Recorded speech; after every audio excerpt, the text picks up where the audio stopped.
এই দিন ইসলাম, এই লা ইলাহা ইল্লাল্লাহর বাণী পৌঁছে যাবে গোটা বিশ্বব্যাপী। যেখানে দিন হয় রাত হয়, দিন রাত্রির আবর্তন পৃথিবীর যেখানে ঘটে, সেখানেই কালেমার বাণীকে পৌঁছে দিবে কে? এই পৃথিবীতে এমন কোনো কাঁচা পাকা ঘর থাকবে না যে এই ঘরে লা ইলাহার বাণী পৌঁছাবে না। সুবহানাল্লাহ। পৃথিবীতে এমন কোনো জায়গা থাকবে না, এটা হোক মরুভূমি, হোক জঙ্গল, হতে পারে পাহাড়, হতে পারে কোনো আদিবাসী নৃগোষ্ঠী থাকে, পৃথিবীর এমন কোনো জায়গা থাকবে না যেখানে লা ইলাহার বাণী পৌঁছাবে না, পৌঁছে যাবে। সহিহ মুসলিমের আরেক বর্ণনায় আল্লাহ রাসূল সাল্লাল্লাহু আলাইহি ওয়া আলিহি ওয়াসাল্লাম তিনি বলেন, ইন্নাল্লাহা যাওয়ালি আল আরবা ফারাআইতু মাশারিকাহা ওয়া মাগারিবাহা ওয়া ইন্না মুলকা উম্মতি সায়াবলুগু মা যুবিয়া লি মিনহা। তিনি বলেন, আল্লাহ তাআলা গোটা বিশ্বটাকে ছোট করে একটা রেপ্লিকা বানিয়ে আমার চোখের সামনে তুলে ধরেছেন।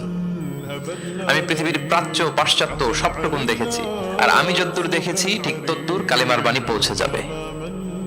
সুবহানাল্লাহ পড়বেন না?